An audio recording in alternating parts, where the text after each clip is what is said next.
PM team, text us Edgar Snyder and Associates fan text line 412-928-9370. Very pleased to go out to the hotline right now. Welcome in a man who was the Steelers' first-round pick the year after they drafted Ben Roethlisberger, became one of his best friends on the team, one of his most trusted targets in the passing game, and that's Heath Miller. Heath, Chris Muller, Andrew Filipponi here. How are you? Hey, Heath. Good. How are you guys? We're doing great, and I want to ask you this first. This might seem like a strange question. Ben's final home game, it looks like, will be in just under 5 hours. The gentleman who put you on hold, though, who said, "Hey, Heath, how are you? Let me put you on hold," he sounded pretty normal, not nervous, right? Right, yeah. No, he was great. Well, he's our producer. He's a young guy. His name's Donnie. We call him Donnie Football. He was an undersized center at Greensburg-Salem High School, low man wins kind of guy, and you are his favorite Steeler of all time, and so we were wondering if he was going to be able to handle his nerves, but it sounded like he passed with flying colors. Oh, he was very professional, very, very professional. Look at that, the football guy getting rave reviews. Heath, what do you think right now, as Chris said, a few hours from kickoff, knowing, as Ben put it, that this is probably his last time at Heinz Field, knowing Ben the way that you do, what do you think he's thinking about right now? What do you think's on his mind, his nerves, as we get closer to kickoff? I think, I would expect him to be excited. I heard him mention, the team still has a lot to play for these next two games. They're still trying to make the playoffs. So I think, he's probably trying his best as he can just to focus on the game. And, I know how competitive he is. I know how much he cares about the game of football. And not only the team, but the city, but also his career. And I know he wants to go out on a good note. So, I'm expecting him to have a great game. Heath, you come by after he records this incredible, you get drafted after Ben's had this unbelievable, historic rookie season, taking him all the way to within a game of the Super Bowl. Well, I just am real curious as to what your initial impressions of the guy were. You watch him out on the practice field, what goes through your mind, you get to know him a little bit, all that stuff. Well, I think initially I was so grateful because I knew I was coming into a situation where they just drafted a quarterback in the first round. And then I saw him on the practice field and how talented he was. And I'm like, man, this is a perfect situation for a pass catcher to be in. And, that's true. He was the quarterback for my whole career. And I know a lot of guys go to teams and they may – Cleveland, for example, they may play with 10 different quarterbacks over the course of 11 years. That's a conservative estimate up there, Heath. Yeah, that's true. I'm trying to be nice. Where do you think that rapport came from? You guys seem to have almost ESP on the field together, Heath, where you guys knew where he was going with the ball. He knew where you were going to be on a given play. What do you think was the foundation for that incredible on-field chemistry? Well, I think, you could say, we put in a lot of extra hours, and we did spend a lot of time on the practice field, but I think it was just a natural connection that we had. He saw the game a lot of the ways that I saw the game, and it was just a natural thing, and fortunately for the both of us, it worked out well. Heath, when did you sense that he was turning from the guy who early in his career, maybe the numbers weren't like enormous, right, production-wise, the statistical production, but he was this unique playmaker, and turning from that into the mobility starting to slip a little because he's getting a little older, but now this guy is becoming just a lethal pure passer. Did you feel like there was a time watching him as his teammate, you were like, okay, this is starting to happen for him? Well, I think early in our career, the team was built very differently. We had a great offensive line. We had a great running game. Our defense was awesome. Well, our defense was awesome for the majority of our career. But, we were built around our offensive line and handing the ball off. I mean, there would be some games I feel like we would throw it maybe 20 times a game, and it wasn't because Ben wasn't capable. It was just the way the team was built at that time. And then as the offense transitioned through the years, they started to add playmakers around him and give him the opportunity to kind of let it go and turn it loose because he was obviously the best player on our offense. So probably like midway through my career, maybe my fourth year when we won the Super Bowl, the second Super Bowl, it was undeniably his team on offense, and he took pride in that and led the way. Heath, what does it mean to you on a personal level that whenever Ben talks about Freiermuth or tight ends that have come since you, he always sings your praises?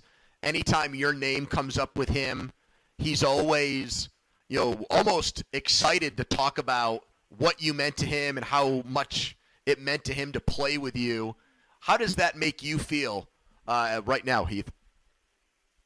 Well, I think it means a great deal. You know, as a player, at least for me as a player, you know, you come to work every day, and if you're appreciated by the guys who see the work that you put in and the things that you do to contribute to the team, you know, that means the world to you. And to have former teammates think highly of you or coaches, you know, it's the ultimate compliment in my book, and you know, it means a lot. One of Ben Roethlisberger's favorite targets, Steelers 2005 first-rounder, tight end Heath Miller, joining us right now on the PM team as we're about 4.5 hours away from Ben Roethlisberger's final, looks like, we have to say likely, his final home start at Heinz Field. I want to ask your memories of a specific game because it's one we've talked about a lot when we talk about Roethlisberger, Ben Roethlisberger and his career. And for you, it was one of your biggest games statistically, that 51-34 shootout in 2014 against Andrew Luck where he goes off. You had a huge game, 7, 112, and a touchdown. What are your memories of that one, just because that's such a memorable affair for so many Steelers fans? I remember a little bit about it. You know, it's just one of those games where he took charge, and offensively we just turned it loose. And I remember we had a lot of playmakers on the team at that time, and you know, Ben was pulling all the strings back there, and it was a fun game to be a part of for sure. Were you ever a lobby for a couple extra touches guy? You have so many of those great wide receivers, you know he's going to look for him. Did you ever kind of walk over, nudge him, and say, hey, I was open there? No, I never did that. Maybe I should have, but no, he had enough on his plate. I always respected that about the quarterback position. You know, I played in high school. I was a quarterback, and that's in right. a very short period of time in college. So I played enough to know. Look, they have enough on their plate, a lot to process and go through their mind. They don't need the tight end telling them to throw them the ball. Heath, what would you say is your favorite Heinz Field Ben Roethlisberger moment when you look back on your many years playing with him and all the great memories? What would you say stands above the rest? Well, the Colts game, like you mentioned, statistically was one of his best, but I think I'll always remember the throw he made to beat the Packers. Yeah. It was a bit of a shootout with Aaron Rodgers. I think he hit Mike Wallace in the corner of the end zone to end the game. Just an unbelievable play. And, you know, the thing is, he's made those comebacks so many times, it's hard to pick just one, or they all start to blend together. But that one sticks out to me for sure. Heath, one of the things I'm very curious about is when we talk about Ben, we hear people talk about Ben. We've seen him, you know, we've heard from him publicly after wins, after losses. We've heard his fellow teammates and coaches talk about what a competitor he is. I'm wondering, whenever you hear that about a guy, what was Ben like after losses when things didn't go well? How did that competitive fire manifest itself in those kind of private moments? Now, I'm asking to make them public, I know, but what was he like kind of behind the scenes when you guys had lost, you're frustrated, and you're trying to get right back to where you need to be? Well, I think he did a great job of managing, you know, that competitiveness and not letting it turn into anything negative toward the team. I think he was always encouraging to his teammates. I think privately, maybe if he was disappointed in how he played himself, that probably bothered him the most. And, you know, you could sense a real edge to him. If he felt maybe he didn't perform as well as he would have liked or as well as he expected to in a game, you definitely sense that edge from him the next week in practice, and he was always quick to rectify that. Heath, where do you plan on watching tonight's game? What's going to be the plan for the Miller family as you get ready to watch your Hall of Fame quarterback do it one last time at Heinz Field? Well, hopefully we had snow in Virginia today, so I'm currently out of power. Oh, no! Oh, no! And you still managed to do this with us. That's an unbelievable move. That's a testament to Roethlisberger and your love and appreciation for him, Heath. That's right. I wasn't going to miss the opportunity to sing his praises and speak highly of him. But, yeah, so I'm hoping that, you know, they're probably not listening to the Pittsburgh radio station here in Virginia, but if someone's listening, can you please help me out before kickoff tonight? Oh, my God. I mean, can you go to a sports bar near your house? I mean, are there any options here? I know the power coming back on is probably a bigger deal for you, but still. Yeah, you know, hopefully it'll be in my living room at home, but I may have to search for other options closer to game time. Jeez. Heath, what do you think of this situation with Ben? If this is indeed it for him, as he's alluded to and talked about, and, you know, there's a thank you ad in the paper from Thomas Tull and the Steelers, so there's this sense that this will be his last home game. What was it like for you the following year? So training camp starts up again, preseason, you get close to week 1. What advice would you have for Ben or a player like Ben as you start that transition from your football career to the rest of your life?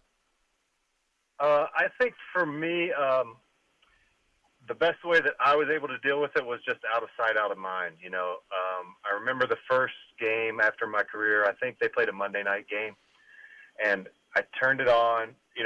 Before that, I was just busy, not even trying to think about it. I turned the game on. I think I maybe watched the first couple series, and I'm like, this is just odd. I can't do it. So, and as the years that went by, I've been able to watch the game a little more and more. But yeah, the first year was just, it was easier for me to deal with it, just to put it out of sight, out of mind. Did you pick up new hobbies and interests in life, Heath? Like, what do you do to distract yourself nowadays?